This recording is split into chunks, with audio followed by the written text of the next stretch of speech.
Do you ever finish something you worked hard on and think, it's just okay, nothing special?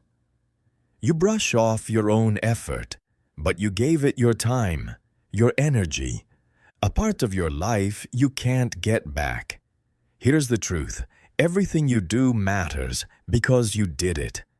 It's easy to feel small when you see big success everywhere, but that comparison slowly teaches you to ignore your own progress, and that's where you lose value for your own effort.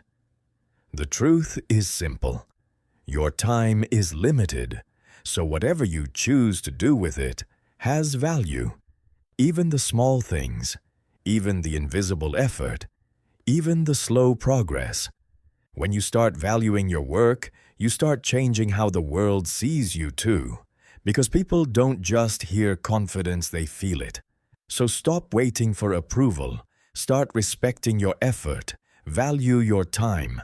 Value your work. Value yourself. And everything else will follow.